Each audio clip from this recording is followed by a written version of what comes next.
Hello പൂക്കീസ്, നമ്മൾ ഇന്ന് mothers day ബ്രേക്ക്ഫാസ്റ്റിന് പോവുകയാണേ. അതെ, നമ്മളങ്ങനെ മദേഴ്സ് ഡേ ബ്രേക്ക്ഫാസ്റ്റിന് പോവുകയാണ്. സ്കൂളിൽ നിന്ന് ഇൻവിറ്റേഷൻ ഉണ്ടായിരുന്നു. റെബേക്കയുടെ സ്മൈൽ വളരെ ബ്യൂട്ടിഫുൾ ആയിട്ടുണ്ട്. അപ്പോൾ എൻ്റെ ഫ്രണ്ട് അനിതയും വരുന്നുണ്ട്. അപ്പോൾ ഞാൻ അവളെയും പിക്ക് ചെയ്ത് പോകുന്നത്. അവളുടെ മോൻ ആ സ്കൂളിൽ തന്നെയാണ് പഠിക്കുന്നത്. അപ്പോൾ അനിതയും പിക്ക് ചെയ്തിട്ട് ഞങ്ങൾ അവിടെ നിന്ന് ഒരു 5 മിനിറ്റ്സ് ഡ്രൈവാണ് ഇവിടെ നിന്നുള്ളത്. യൂഷ്വലി കുട്ടികൾ സ്കൂൾ ബസ്സിലാണ് പോവാറ്. പിന്നെ ഞാൻ പോകുന്നതുകൊണ്ട് ഞാൻ അവരെ ഡ്രോപ്പ് ചെയ്യാം, അവരെൻ്റെ കൂടെ പോരട്ടെ എന്ന് കരുതി. അപ്പോൾ ഞങ്ങളങ്ങനെ സെൻറ്റ് കാർത്തേജസിലെത്തി. ലിസ്മോറിലുള്ള സെൻറ്റ് കാർത്തേജസിലാണ് കുഞ്ഞുങ്ങൾ പഠിക്കുന്നത്. നമ്മൾ പ്രതീക്ഷിച്ചതിലും ഒരുപാട് ആളുകൾ വന്നിട്ടുണ്ടായിരുന്നു. അറേഞ്ച്മെൻറ്റ്സ് എല്ലാം നല്ല അടിപൊളിയായിരുന്നു. ഞാൻ ഇത്രയും പ്രതീക്ഷിച്ചില്ല കേട്ടോ സത്യത്തിൽ. പിന്നെ ഇംഗ്ലീഷ് ബ്രേക്ക്ഫാസ്റ്റ് ആയിരുന്നു. ഓഫ് കോഴ്സ് അതായിരിക്കുമല്ലോ. ക്രോയ്സൻ്റ് ഉണ്ടായിരുന്നു, ബ്രെഡ്, പലതരത്തിലുള്ള ബ്രെഡ് വിത്ത് അതിൻ്റെ ബാക്കി തേക്കാനുള്ള ആ ഒരു സംഭവങ്ങളൊക്കെ ഉണ്ടായിരുന്നു. പിന്നെ കേക്ക്സ് ഉണ്ടായിരുന്നു, കുക്കീസ്, ജ്യൂസ്, സ്മൂത്തീസ്, പിന്നെ ഷേക്ക് പോലെയുള്ള എന്തൊക്കെയോ. ഞാൻ എല്ലാ പിന്നെ സ്റ്റാളുകളിൽ കൂടി ഒന്നും പോയില്ല.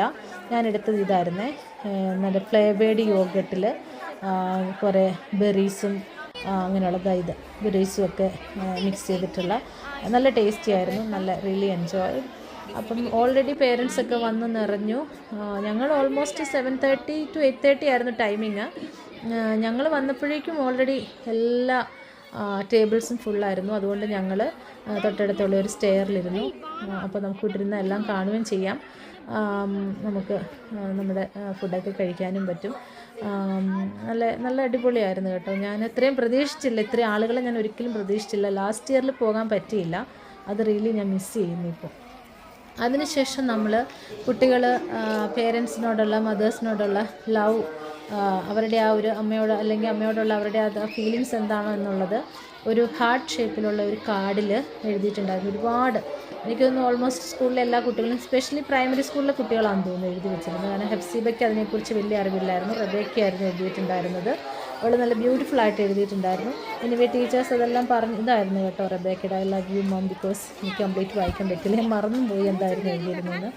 എനിവേ എല്ലാം നല്ല വെൽ അറേഞ്ച്ഡ് ആയിരുന്നു, ഓർഗനൈസ്ഡ് ആയിരുന്നു. ഇപ്പോൾ ടൈം പറഞ്ഞല്ലോ, 7:30 to 8:30 ആയിരുന്നു. 8:30 തൊട്ട് യൂഷ്വലി അവർക്ക് ക്ലാസ് തുടങ്ങും. അപ്പോൾ 8:30 ആയപ്പോഴേക്കും പേരൻസ് എല്ലാവരും പോകാനുള്ള ഇതൊക്കെ ആരംഭിച്ചു. പിന്നെ ബാക്കി പിന്നെ അവർ ആ ചെയറുകൾ കാര്യങ്ങളെല്ലാം എടുത്ത് അറേഞ്ച് ചെയ്ത് ടീച്ചേഴ്സ് തന്നെയാണ് കേട്ടോ. പിന്നെ സീനിയറായിട്ടുള്ള കുട്ടികളും അവരെ ഹെൽപ്പ് ചെയ്യുന്നുണ്ടായിരുന്നു. വളരെ ഹാപ്പിയായിരുന്നു. ലാസ്റ്റ് ഇയർ ഞാൻ ആദ്യം പറഞ്ഞതുപോലെ ലാസ്റ്റ് ഇയർ പോകാത്തത് വളരെ മിസ്സിങ് ആയിപ്പോയി.